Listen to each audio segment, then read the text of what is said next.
way down here on level 1. So low he could parachute out of a snake's asshole. Hey guys, I just wanted to go over and review kind of a back in time mini about the 2018 back taxes slash wedding slash bankruptcy scam style situation Phil went through. So I guess we can trace it back to the state taxes fraud that Phil committed after he moved to Washington. It started with Phil getting a notice from the Washington State Revenue Department in 2017. Phil, of course, was really weird about the whole situation and didn't tell people the truth at the start. Just that something had came up and Phil needed even more money. So all this being said, all this good stuff is going on, folks. Today, sadly, I got, pretty much news that's devastating if something happens. Let me put it that way.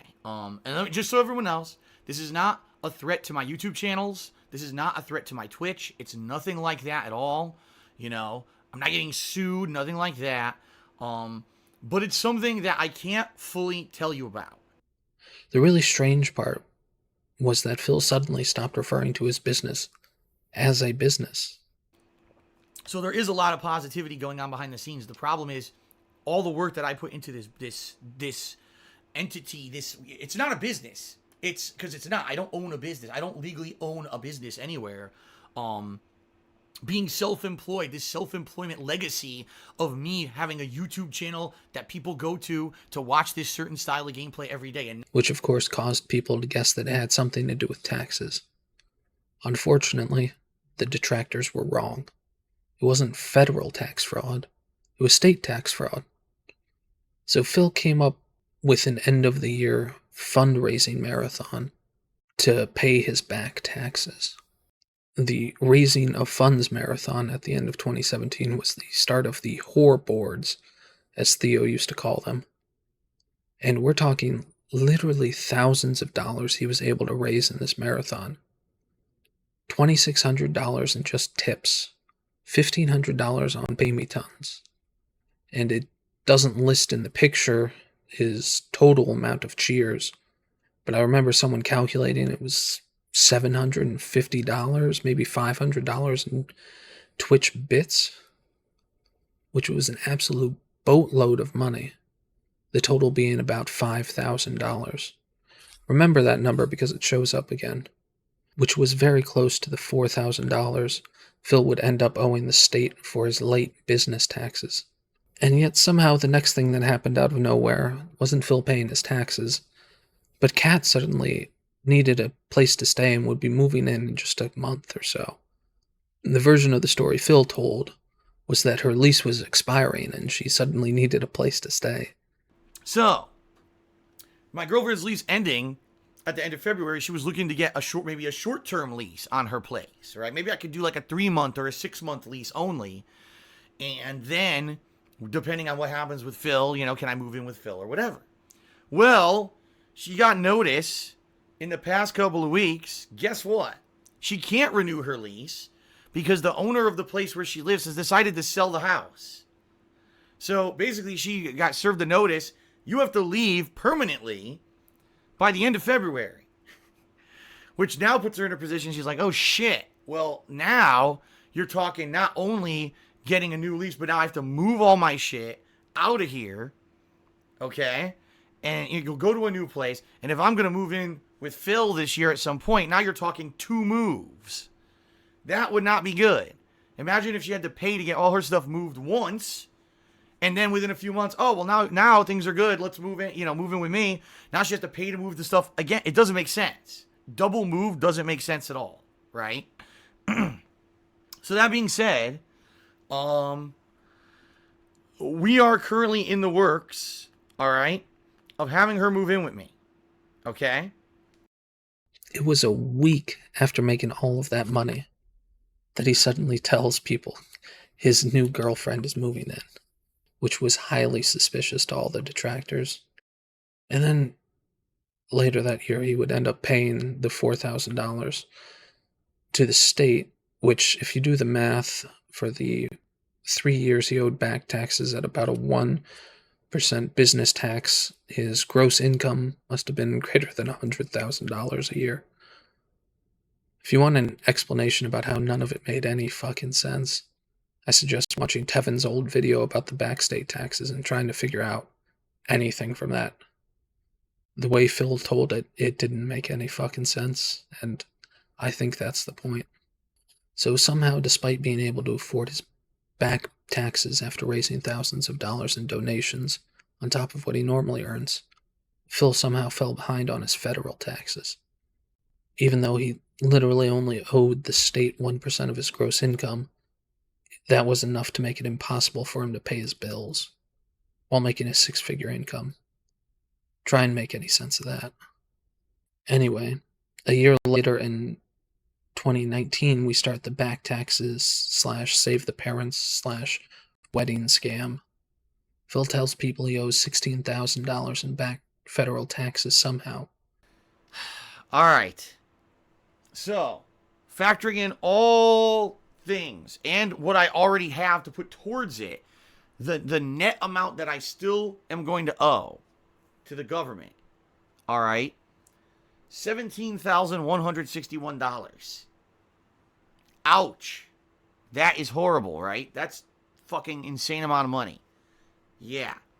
Despite being able to afford the surprise back state taxes, he's now $16,000 in the hole after raising nearly $5,000 extra dollars the previous year. He somehow owes even more money to the federal government, and he can't afford it. Phil then concocts this absolute lie that he needs to see his parents before they die, and it just happens to be at the same time as his federal taxes are due. So Phil plans some more marathons to save the house again. What was that? Save the House Season 6 now? During the marathon, Phil comes up with a strange number of $5,000 that he needs to qualify for the payment plan for his back federal taxes, because at this point, he realizes the paypigs can't possibly raise $16,000 in just a month, on top of what they already give him, and which, coincidentally, just happens to be the amount he was able to raise for the previous tax emergency. Just to be clear, I don't think Phil needed any money to qualify for a back payment plan for his taxes. Unfortunately for Phil's lies, the IRS is a government institution, and they have a public website that describes how all of their shit works. Since Phil owed less than $25,000 as an individual, he qualified for a payment plan he could set up online by himself. But somehow he tried explaining that his tax guy had to work with the IRS to negotiate a payment plan. So either Phil is just straight up lying, or this tax guy has scammed Phil out of at least $1,000 to do something Phil could have done by himself on the IRS website in a couple of minutes. I'd say it's 50-50 hindsight on that one. Phil then went on the wedding / visiting his dying parents / vacation adventure and had a serious talk with his mother about how Phil can't keep doing this for the next 10 years.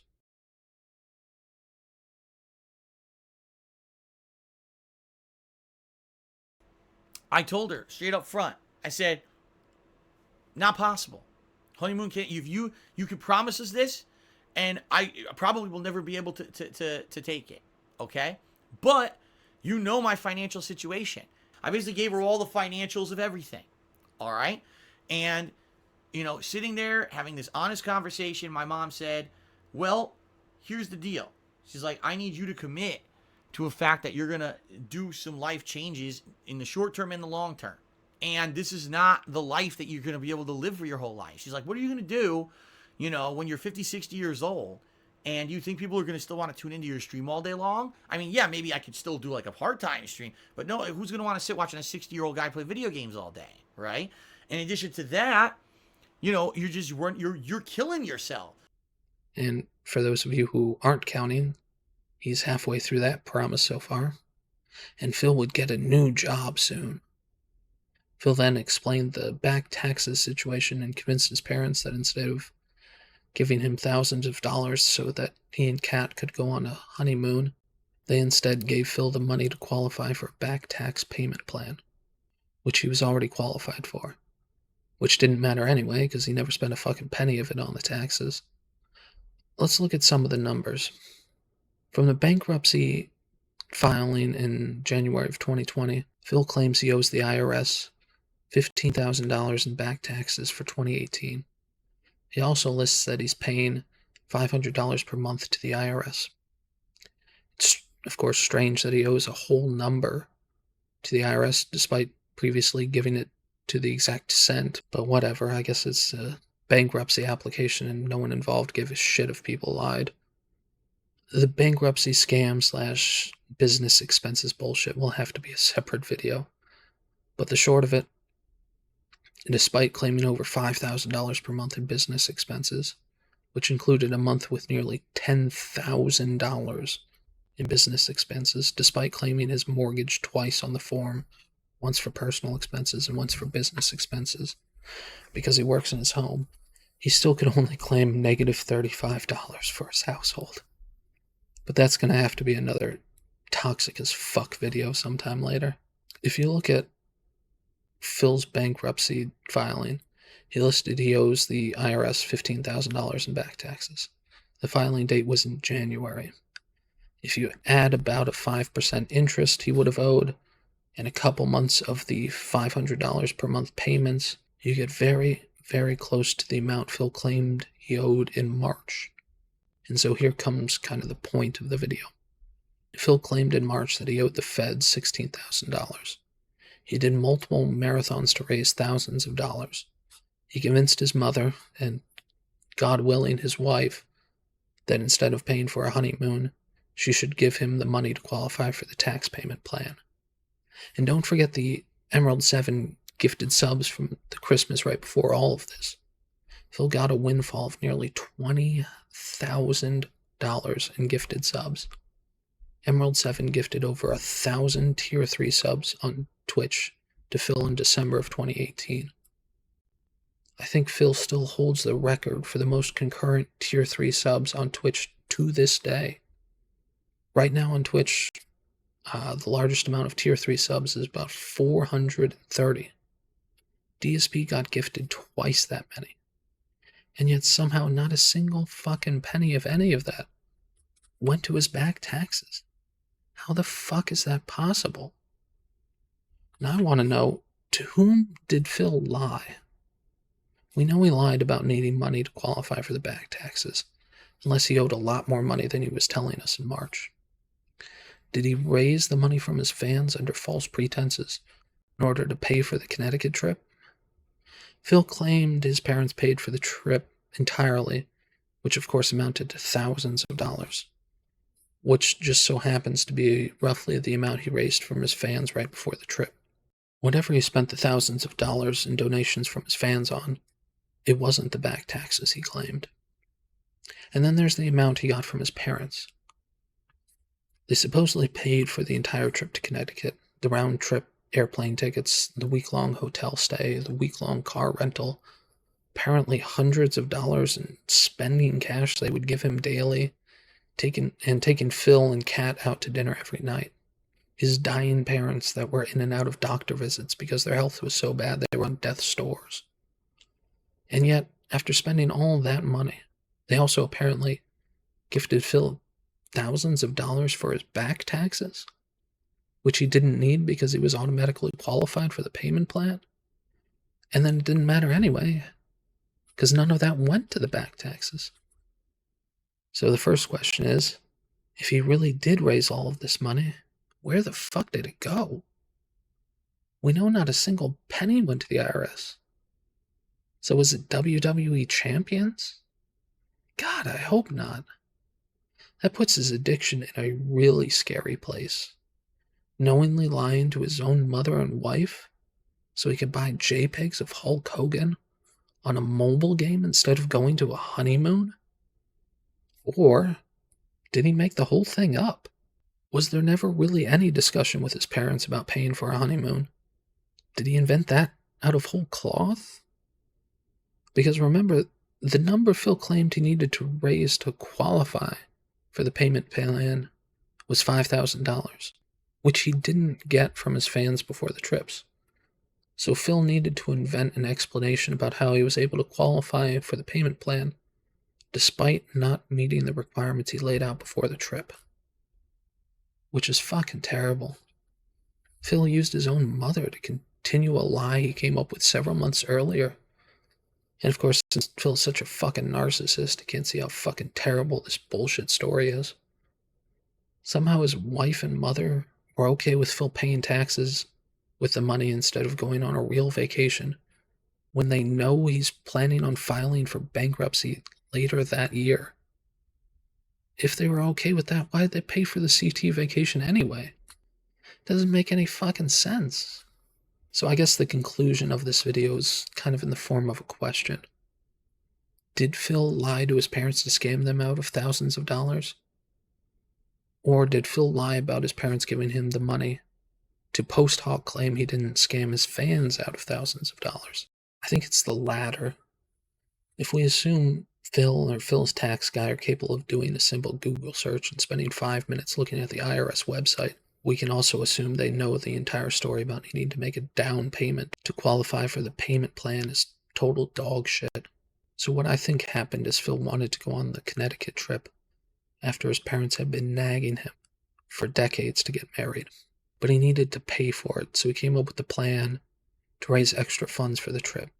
He knew from the past that his back-state taxes marathon was able to raise about $5,000. So he used that number again. Phil has mentioned before that he did similar things during his begathons. He would set a second higher goal than what he needed just in case it could trick random people who showed up into donating more. So I think he used the bag taxes as an excuse to raise money and picked $5,000, which is basically the most he's ever been able to scam and squeeze out of his fans during his previous marathons. He didn't raise that much, but he did raise enough to basically reimburse himself for the trip, which I always found it strange that Phil tried to explain that one of the things his parents did to pay for the trip was give him and Kat daily spending cash. He even claims they paid for the wireless internet on the plane, which just seems highly unlikely and like a classic Phil exaggeration to show that he wasn't spending his own money on the trip. That apparently his parents were willing to also pay for fucking in-flight meals and shit. But at some point, I think Phil realized he had to make his lies whole. If he needed $5,000 to qualify for the back payment plan, and he didn't raise that much, how is he going to explain to his fans the fact that he didn't sell his house to pay for the back taxes? So he comes up with this fantastic lie about convincing his parents that had already spent thousands and thousands of dollars to see Phil and Kat get married by a government clerk in their living room, that Phil should take thousands of additional dollars to pay for his taxes. While in the same conversation, his parents convinced him that he should stop paying his debts and prepare for bankruptcy. Something just doesn't add up here. I think it's possible they did tell him to prepare for bankruptcy, maybe. But then why would they give him money for taxes if he's going to save literally thousands of dollars per month by not paying his creditors? How does that make sense? So that's what I think happened. Phil raised thousands of dollars from his fans under the false pretenses of a payment plan, and then he had to explain how, despite not hitting the goal, everything was perfectly okay. That, or he just lied to his fucking mother to scam her out of thousands of dollars. Either way, we know for a fact, assuming Phil didn't lie on the bankruptcy document, which isn't exactly a safe assumption given how many times he actually did lie on the bankruptcy, but we know for a fact not a single penny of it that he claimed to have raised actually went to the back taxes. So the final question is, what's worse? Phil lying to his fans to scam them out of thousands of dollars? Or lying to his family to scam them out of thousands of dollars?